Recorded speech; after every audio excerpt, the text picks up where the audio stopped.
In a world drowning in data, open source intelligence is the difference between noise and insight.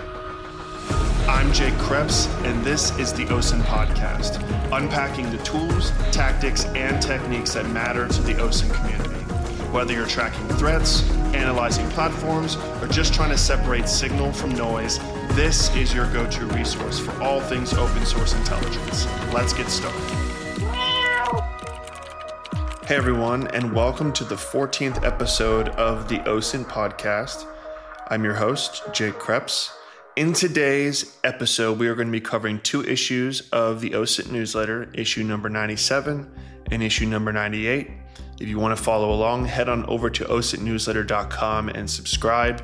You can easily find these issues by just doing /97 and /98 on osintnewsletter.com. Another thing that I wanted to mention before we get started is that we also have an ongoing CTF that we run every single week that goes along with all of these issues. Go ahead and head on over to ctf.osintnewsletter.com if you want to compete and see if that you can win some of these challenges. With that being said, the two issues that I'm going to be covering are 97, which is return to sender, OSINT with IP addresses. So we'll be looking at tools, tactics, and techniques for IP address investigations.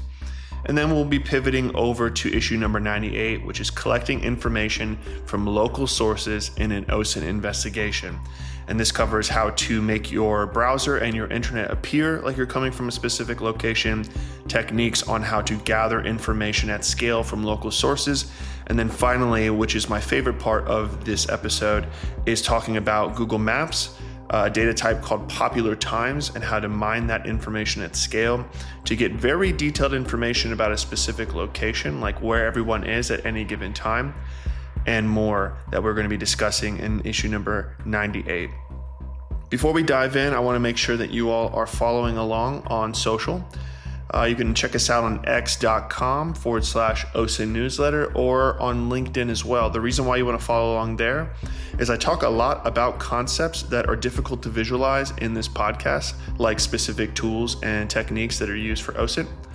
If you follow us on social media, you will often see videos that are accompanying some of these tools and some of these methods, and this will help visualize the experience a little bit more to show you the value in some of these tools that we are talking about. So definitely make sure to go ahead and follow us there and also subscribe to this podcast and newsletter.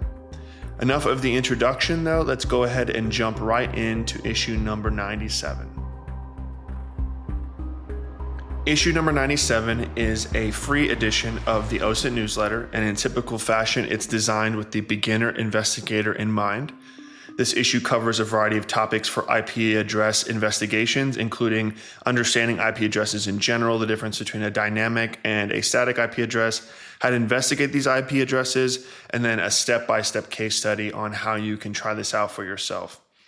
I won't cover all of the details normally, like in the free issue. It's probably better if you read along. But some of the things that we'll be talking about are things like the basics of IP addresses, how IPs can change. And the reason why that matters, because unique identifiers are always the bread and butter for OSINT investigations.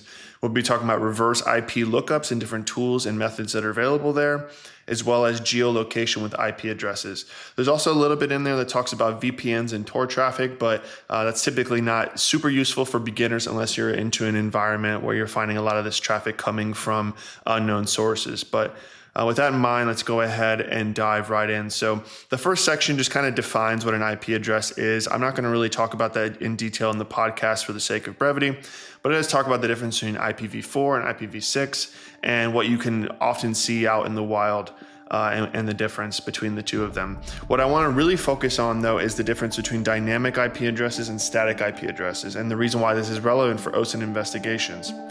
So let's start with dynamic IP addresses. And what this essentially means in layman's terms is that you have an IP address and it sort of gets cycled through a variety of different users from your ISP. So you may have one IP address today, a different IP address tomorrow, a third IP address a week from now. And the reason why that's significant is if you're trying to attribute a specific IP address to a specific individual, you're going to have a hard time. And the reason why you're going to have a hard time is that IP address can exchange hands multiple different times. So it's very unreliable to use that as a data point to say, well, I know that this IP address at one point belonged to Joe Smith, so now it always belongs to Joe Smith. That's not going to be the case here in this particular case. Where one area that is going to be very useful for you is static IP addresses, and these are usually associated with businesses and hosting providers.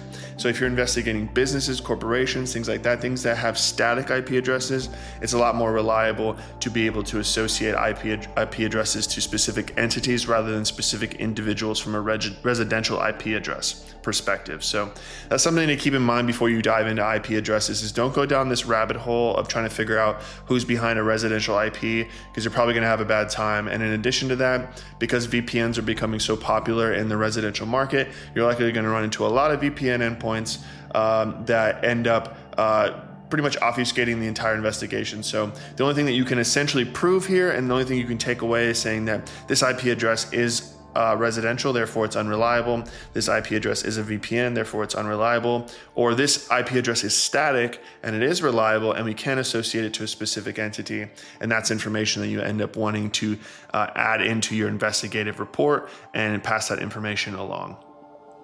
Once you have an IP address that you have high confidence in, that's when we get into the different types of tools that you can use to investigate these further.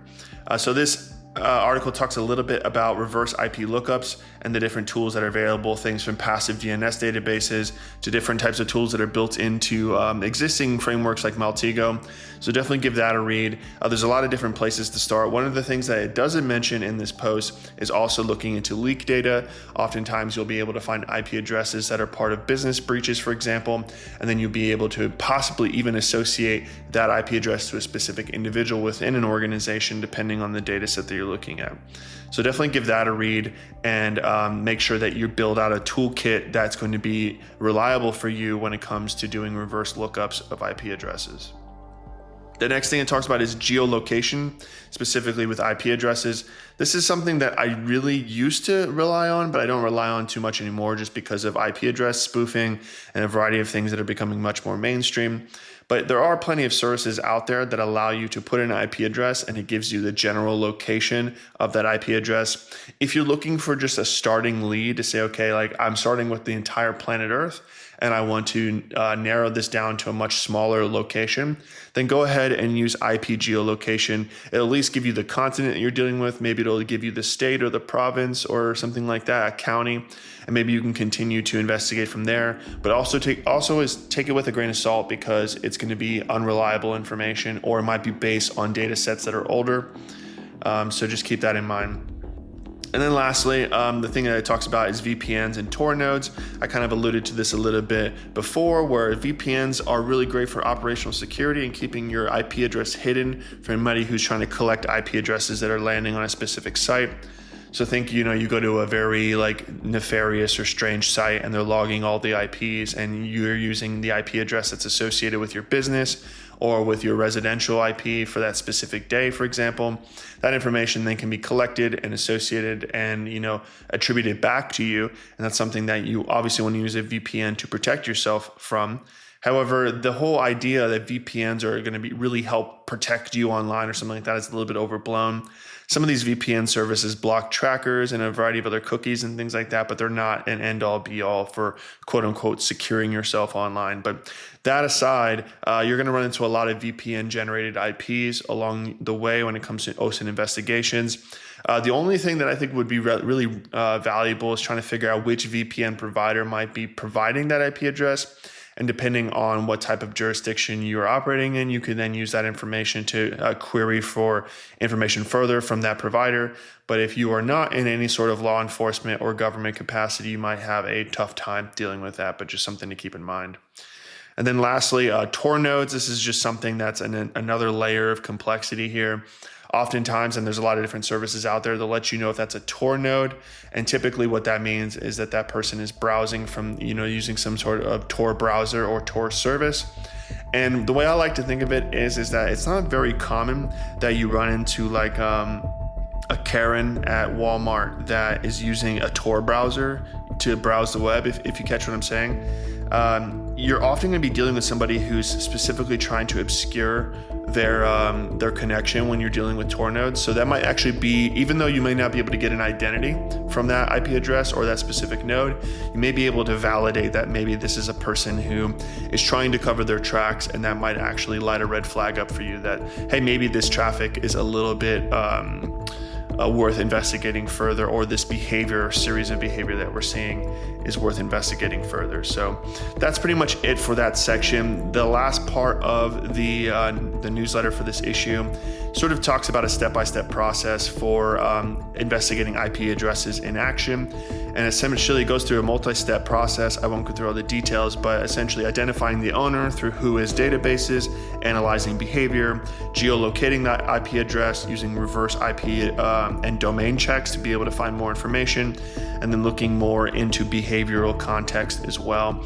Those are all things that you can find from IP addresses, and it's definitely something worth checking out and adding into your toolkit. If you're looking at domains a lot in your investigative workflow, for example, you definitely want to add IP addresses into that mix as well. And oftentimes you might get low quality information, but sometimes you might get that smoking gun that can open up a variety of different opportunities for you to pivot throughout different paths in your OSINT investigation. So definitely check that out. And again, I'll mention this again because it does appear in the newsletter in issue number 97. We do have a new CTF challenge that's available, that's live. So go ahead and check that out. You'll find that at the bottom of the newsletter if you read all the way to the bottom. But that being said, go ahead and read along at osintnewsletter.com/97. Everything that I covered is in this issue. And if you're just listening to this podcast for the first time, every other week we do a free issue of the podcast that's sort of like a beginner's guide and tutorial to different types of basic OSINT concepts. And then in the off weeks, we do the paid content, which is half free, half paid, where we do a summary of a lot of different news that's in the OSINT space, as well as new tools that are available or updated tools. And then there's a paywall, and then underneath that paywall is a deep dive into more, I would say, bespoke research that might be helpful for things that aren't currently published online. It's protected by the paywall so that these methods and these different tools do not get exposed to people that could patch them or fix them. But it also helps prevent this from becoming enterprise and just being pulled into a bunch of tools that you're going to have to pay tens of thousands of dollars for. So go ahead and check that out before we move on to the paid section, and make sure that you subscribe to the OSINT newsletter at osintnewsletter.com.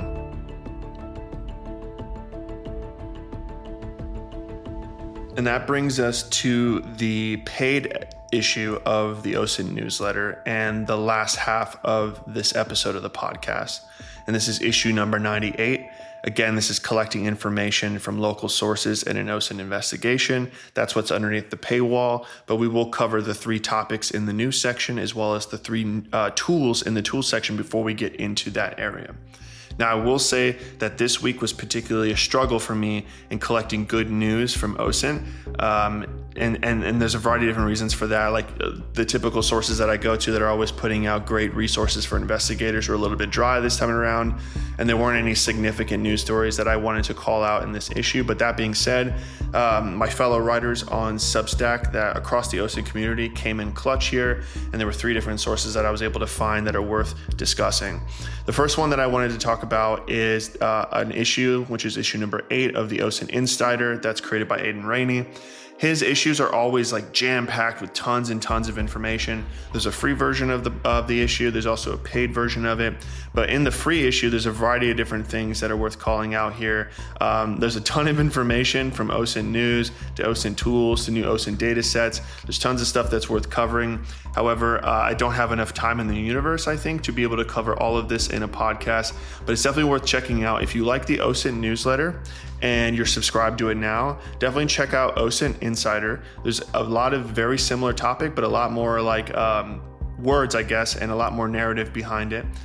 This is something that you typically see behind the paywall of the OSINT newsletter, but it's also something that Aidan does a good job at bringing to the forefront. So if you want to really deep dive read into the latest and greatest of what's happening in the OSINT space, go ahead and check that out. It's osintnsider.com. But just as a quick teaser of what you can expect inside of the issue, he talks about flock surveillance images and how they're now public record. And if you weren't following this story from last year, there was a variety of images that were taken by Flock's automated license plate reader. And a lot of this information was sort of exposed to the internet. So they were able to see information about specific vehicles in specific locations. Aiden wrote a lot about that at the time when that was originally released. And he talks about it a little bit more in this issue of OSINT Insider. He also talks a little bit about caller ID APIs are down and no longer available. So if you were doing a lot of reverse phone number searches into specific individuals using caller ID APIs, that's something that might be going away, which is pretty typical in the OSINT space, that you get methods that come and methods that go away. He talks a little bit more about that in this issue of OSINT Insider. So definitely check that out. If you don't go directly to the site, you can just go to osintnewsletter.com/98, head on down to the news section and check out the first thing on the list to be able to read more about this particular topic. The next thing on the list is titled, I built an OSINT agent skill to expose your digital tattoo.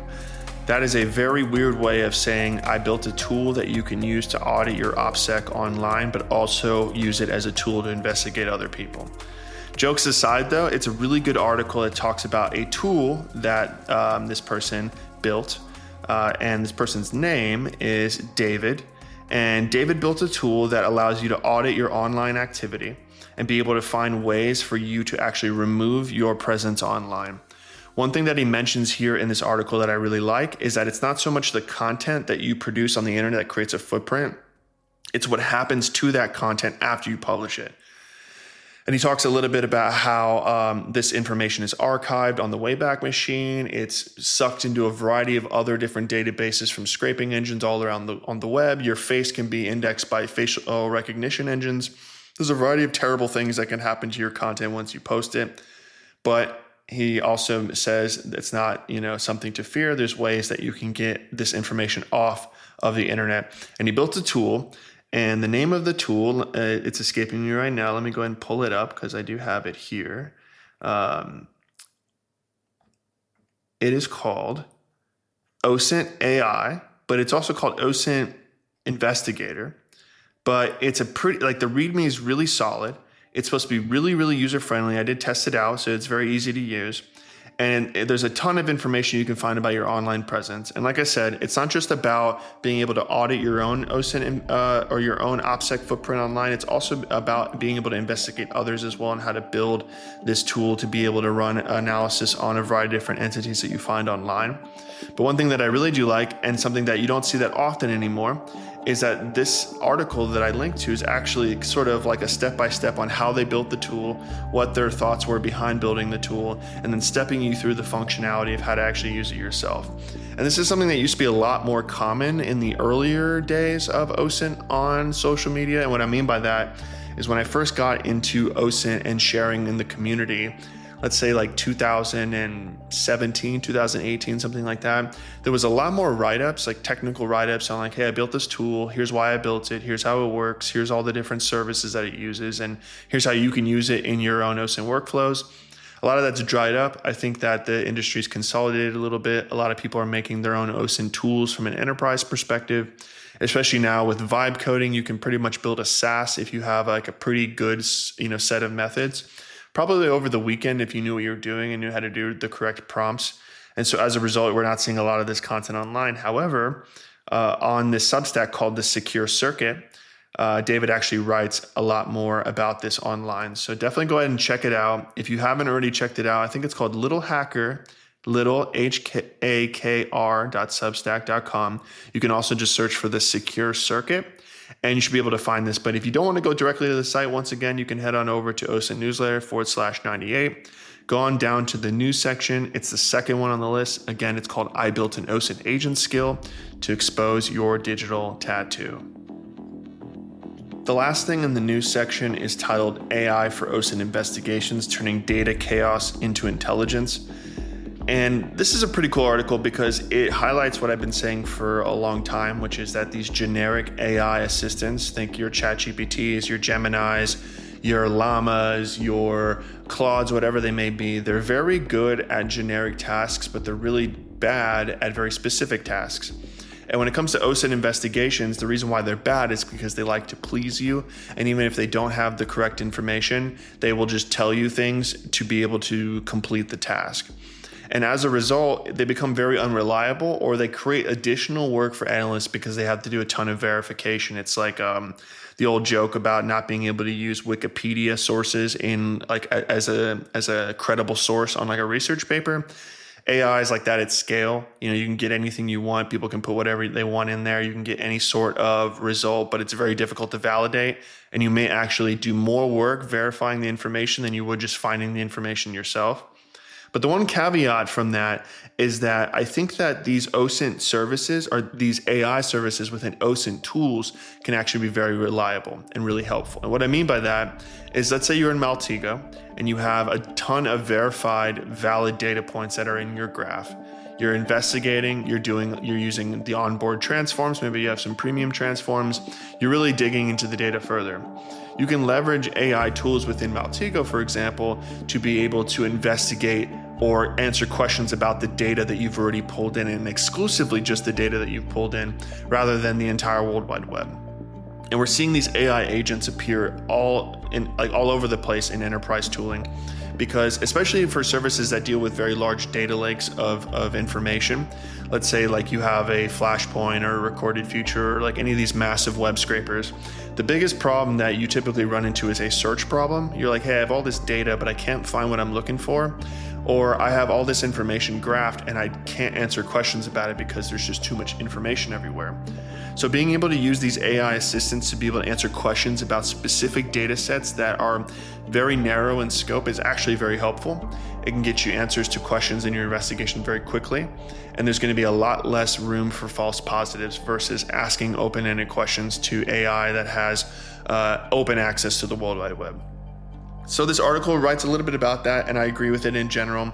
And if you're interested in AI from an OSINT perspective, or you're looking to onboard specific tools that have AI chatbots or agents built in, definitely give this one a read, because I think it'll be helpful in your decision-making process, also with just framing your expectations of what you're going to get by integrating AI into your OSINT workflow.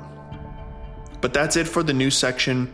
Once again, we had Exploring a Secret Underground OSINT Marketplace, which comes from the OSINT Insider.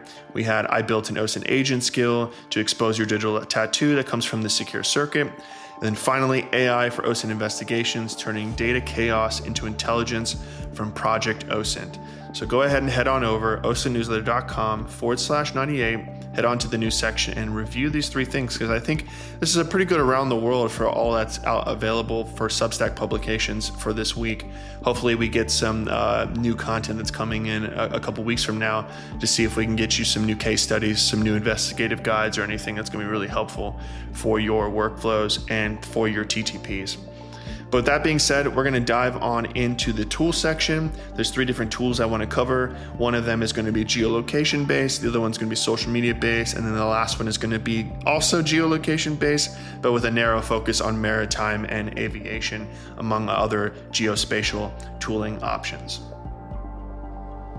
The first tool on this list is created by the one and only Benjamin Strick. I first discovered it on LinkedIn. He did a really nice write-up about it on LinkedIn, and he also published it for free on GitHub, but it is called the Dark Light Viewer. And this tool is really cool because it allows you to be able to compare two satellite images next to each other to be able to automatically identify the differences between the two of them. So for example, you have one satellite image that has a bunch of nighttime lights, for example. The next satellite image has a different view entirely. And then what this tool will do is it'll check the difference between the two of these images, and it'll automatically be able to see things like the loss of light. Let's say, lights have been reduced by 30%, for example. Most of the lights, like 80%, maybe there's an increase in light exposure, for example. And it allows you to do all of this automatically without you having to do the manual investigation and analysis yourself. And so if you are somebody who is investigating a lot of things that are happening globally right now, like wartime investigations, things like that, this tool is going to be really helpful because you can look at satellite imagery over time and you can know with certainty that you're having really good analysis and something that you can actually report up. That makes it a lot easier for you to understand what's going on without having to use a variety of different tools. So definitely check that out if you are in that space of whether it's from a military perspective, whether it's a journalistic perspective or otherwise. Again, this tool is free. It's on GitHub. You can check it out, and it's something that I think is going to be really helpful for people that are often looking at satellite imagery. The next thing on the list is called Twitter Viewer. I actually really like this tool, not so much because of its capabilities, but because of the user interface and how easy it is to configure and use. But if anybody knows, if you try to go to x.com and look at a profile and you aren't logged in, you're going to get a prompt to log in. If you are logged in and you look at an account, you have to trust that the social media platform isn't going to eventually recommend the person that you're looking to follow you in some way. And this is an OPSEC concern, because let's say that you're investigating a variety of different profiles and you're like, hey, I'm on Twitter and my profile information is that I'm a fraud investigator. And you start investigating all these different Twitter profiles, and then they start getting recommended to follow you, and they look into it and they're like, hey, why am I being looked at, or why am I being recommended to follow a fraud investigator? This could potentially tip them off that somebody's looking into them. So what Twitter Viewer does is it allows you to essentially put in a username and not only view that profile and their profile information, but a series of their latest tweets without having to log in at all. And what's great about this is that no login required. They're not trying to say, oh, you can only have 10 requests and then you have to pay $10 a month. It's just go on, put in the handle of the X profile or Twitter profile and see the content. So it's very easy to use, and if you're a beginner investigator or you're looking for ways to add to your capabilities, definitely check out Twitter Viewer. It's the second one on the list. Now, the last thing on the list goes along with this geospatial theme that we have from Ben's Dark Light Viewer, but it's called GeoSentinel. And the cool thing about GeoSentinel is it's a really robust search tool that uses really sophisticated mapping technology to be able to get a variety of information about things that are happening across the globe. And I'll just kind of read off a few of these things that we're seeing here. Is we have criminal search that's available, 3D Google Earth support, so you can look at this from a 3D perspective. You can get CCTV or cameras across the globe. You can track satellite positions. You're looking at traffic updates. You can look at a bunch of stuff. There's information about maritime. There's information about aviation, for example, if you're tracking ships or you're tracking airplanes. There's also dark web search that's built in. There's an AI integration as well. So it's definitely something worth checking out if you haven't seen it already. I may have already mentioned this in a previous issue of the newsletter. However, this thing's being updated all the time. I'm looking at just at the time of this recording, which I actually wrote the newsletter a few days earlier than this recording, but this thing's being updated as recently as 13 hours ago. And so it's definitely something worth checking out. It's very, very well supported. And it looks like there's actually a way to view it online or get a preview of it online as well if you want a quick demo of how the tool works. So definitely give this a shot. Give this a look. It's on GitHub for free, for example. You can get this up and running. The only problem that I see is, and we'd have to figure out if what the requirements are for you to be able to run this, but anytime that you're running a local LLM on your device, there's always a resource constraint that you have to take into consideration. And there's also, things you have to think about from a CPU perspective, a RAM perspective, and whether or not you're going to absolutely blow up your machine if you try to run these LLMs locally. So if you don't already have a dedicated machine with at least 16 gigs of RAM, hopefully 32 or more, it's going to be difficult to run some of these LLMs. And now that these are becoming more commonplace, it's probably something worth considering upgrading your gear. It's very difficult to find laptops that have that much RAM capacity that aren't 6,000 pounds. So maybe it's worth setting up a desktop, for example, that allow you to, put in 64 gigs of RAM and be able to run some of these open source LLMs a little bit more easily. I think this is going to be a little bit more common as we move forward. So it's definitely something you want to be prepared for. But aside from the LLM capabilities, I think there is one API key that's required from TomTom Maps, which is something I haven't heard from in a while. But similar to things like MapQuest, for example, they actually have API products that are very, very useful. You may not use MapQuest or TomTom in your GPS needs, but there's a lot of other data like traffic data, accident data, a variety of other different like events data that might be helpful within the context of an OSINT investigation. So definitely check that out. And definitely check out this project because it's definitely something that is going to be worth looking into, especially with geopolitical events that are happening globally. But with that, that's it for this free issue of the OSINT newsletter. We're going to dive into a high-level overview of the paid section of the newsletter in this podcast. But just as a quick recap on tools, we had the Dark Light Viewer, which is a really cool tool that compares satellite imagery next to each other with automated analysis. We had Twitter Viewer, which allows you to look at Twitter profiles without being logged in. And then we have GeoSentinel, which is probably 5 minutes away from becoming an enterprise tool you have to pay money for. But you should probably definitely check it out before it gets completely closed down. Hopefully it doesn't get closed down, but it's a really cool tool to check out from a geospatial analysis perspective. But that being said, let's go ahead and dive into what I cover in the paid version of the OSINT newsletter. Again, if you aren't already subscribed and upgraded to your paid subscription, definitely consider giving that a shot. There is a free trial period, for example, where you can check it out. But the way I like to say it, and I don't want to plug too much here, but for $80 a year or $8 a month, you get not only access to everything that comes out bi-weekly, you also get access to the whole archive. We're quickly oncoming 100 issues of the OSINT newsletter, so you get access to everything that I published in the past as well. And if you think about it, if an OSINT certification that you find online is like $3,000 or $8,000 or something like that, US dollars, $80, like you could subscribe to the OSINT newsletter for 100 years and you still wouldn't reach $8,000. So definitely something worth considering if you're looking for a reliable source of training, whether it's for yourself or your organization. But that concludes my plug. What we'll talk about in this issue is collecting information from local sources in an OSINT investigation. There are 3 sections that I cover in this specific issue. One is getting your browser to think and act like you are in a specific location so that the search results that you get online are tailored for that location so that you can get more context into what people who live there are actually seeing. Some of the things that I discuss that might be helpful in that case is going to be local ads, political campaigns, a variety of other things that your browser typically wouldn't show you if your IP address was set to a different location. So if you're in New York City and you're trying to investigate something that's in Chicago, if you always search for things about Chicago from a New York locale or IP address, you're often not going to get a lot of these targeted specific things that you get if you are browsing from a Chicago IP or a Chicago geolocation or locale within your browser. So the first section in this paid issue is I talk about 2 tools that you can use.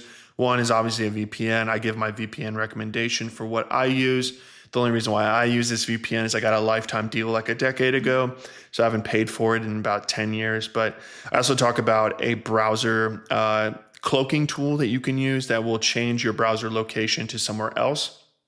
And that will automatically set things like Google Maps to that location. It'll automatically tailor search results and sponsored results to that location. And you'll likely, if you're investigating on YouTube or TikTok or a variety of other different social platforms, you would often get local advertisements as well, which will provide some background context when you're investigating a specific area, especially if you're investigating a specific location over a long period of time. Getting that additional context may seem like it's not helpful, but a lot of times it will be. So for example, if there's a local ad that's running, I remember I grew up in a smaller town and we had a law firm ad that was so notorious that everybody in the town knew the law firm ad by heart.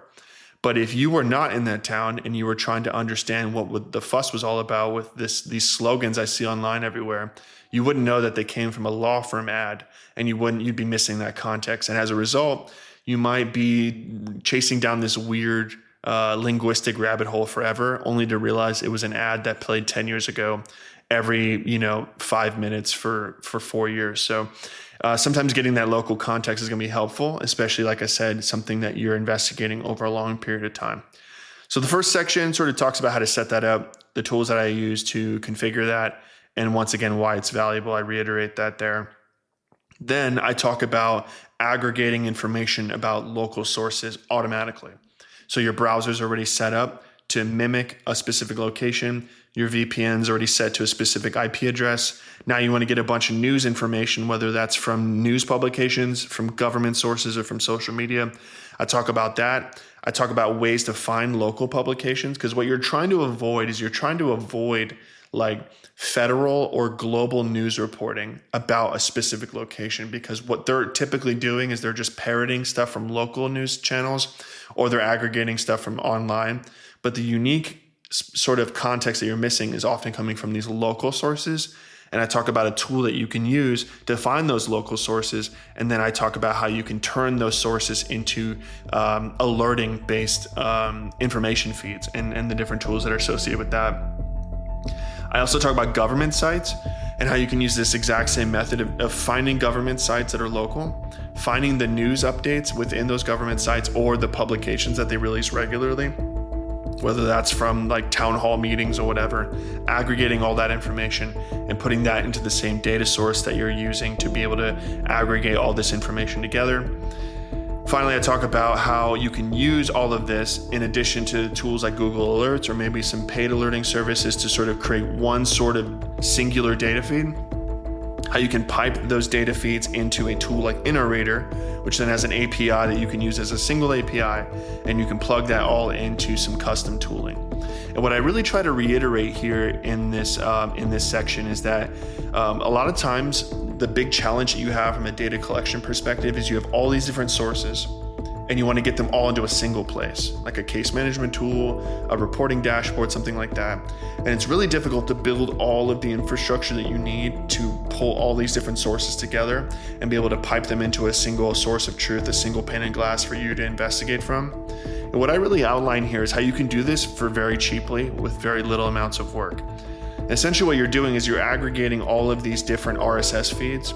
And if you can't get an RSS feed, you can use Google Alerts and a specific query, which I talk about in here, to turn that into an RSS feed. You put that all into InnoReader. InnoReader has an API that you can link to your account that will take all the different feeds that you put in a single source and it'll turn it into a single API endpoint. Then you can use that API endpoint to power all of your custom tooling. So if you want to build a custom OSINT tool, you want to be able to parse all of this information, do specific keyword alerting, you want to do AI analysis, for example, on specific keywords that come in so you can reduce your alert fatigue, you can reduce your analysis time. You can do this all for like $75 a year with InnoReader. And yeah, like $75 a year. You can put all those feeds in there. You can put them out in a single API. You can pump that into your custom tooling. Presto, you now have a massive collection feed that can be very easily managed within a web UI of InnoReader. So I talk about that in the first section of that, so definitely check that out. But my favorite part about this issue is the Google foot traffic analysis. And this is something I've been thinking about for a long time. So I'm glad that I'm able to share it here. But one thing that you've probably seen with Google Maps is when you go to a specific location, there's a little feed in there that says it's busier than usual right now, or it's less busy than usual right now, or here are all the popular times that happen for the specific business in Google Maps. And I always thought in my head, I was like, well, what if you pulled every single entity on Google Maps for a specific location? You got the popular times matrix that was going on for all of those different locations.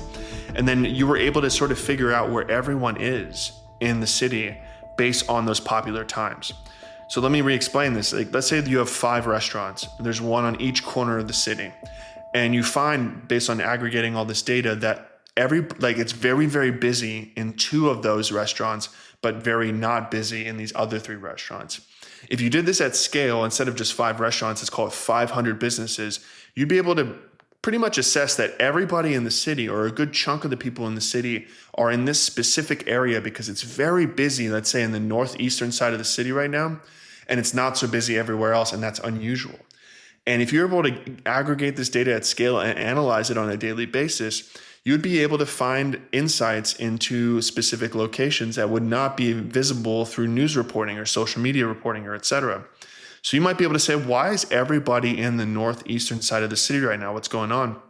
And then you find out that there's a major event that's going on, or something that's political, like a campaign rally or something like that's going on. Maybe there's a sports tournament or something like that. And those are insights that are going to be really, really helpful when you're thinking about investigating specific locations. That's why I mentioned it here in this podcast. But what I thought was even cooler was that maybe like getting a snapshot into what's going on right now might be super helpful. But what about from a historic perspective? What if you were able to say like, hey, 7 months ago, where was all the foot traffic in this specific city? Where was everyone at? Using this tool that I mentioned on the newsletter, in the newsletter, you would be able to collect that, archive that, and be able to reference that at a later time. And so this could be super powerful if you're combining all these things together, right? You changed your browser location to get to a specific location so that you can get very location contextual information about where you're investigating. You get a massive data feed of all these different government sites, all these different news publications, and all of these social media platforms. And then on top of it, you're mining information from different Google business pages and when they're most active and when least active. And then the combined picture of all of this is a very good situational tool or a collection of situational tools that will allow you to have way better situational awareness of the specific area that you're investigating. So if you find yourself trying to investigate other locations from afar, this is going to be the OSINT newsletter that you want to check out. And if you haven't already subscribed and you haven't already used your free trial, this might be the one that you want to check out, because this is something that I think is really useful. And if you find yourself in like a global monitoring perspective or any type of social media monitoring, anything like that, this is going to be really, really cool for you to add to your capabilities. And especially if you're looking to add value to your organization. I haven't seen really anybody bring this Google foot traffic thing into any type of enterprise or production tool. So this would be a very cool party trick to be able to get this up and running if you're looking at threat assessments at different locations, or whether you're looking at travel reports, whether you're looking at monitoring offices or locations from afar, things like that, VIP travel, whatever it may be. So definitely give this a read. Again, it's osintnewsletter.com/98. There's a lot of details in here. I even give a sample data set of what you can pull for the city of Tucson, Arizona, for example. So definitely give this a subscribe and give this one a read. But that's it for this episode of the OSINT Podcast. We did cover issues number 97 and 98. We talked about IP, OSINT investigative methods, and we also talked about a variety of different news tools, tactics, and techniques for OSINT. But especially if you're looking at local OSINT investigations, this is your episode, and this is also the newsletter that's worth subscribing to. So again, check out the CTFs that we're running every single week. We have ones that are coming out not only for the free issues, but also for the paid issues. It's a good way to take some of these concepts and actually put them into action, especially if you aren't doing OSINT for your 9-to-5 job and you're looking to break into the industry. It's definitely a good way to practice and also a good way to show your work and show your contribution to the community. But again, thanks for listening, and make sure to follow us and subscribe on social and on wherever you listen to your podcast. And if you have any feedback on the podcast and you want to, give us a sense of how you're feeling about it, definitely reach out to me at jake@osint.news. Leave a 5-star review if you really enjoyed the podcast. If you didn't enjoy the podcast, just let me know why it sucked, and we'll go ahead and make sure that those changes are made. But that's it. Thanks again. We'll see you again in 2 weeks.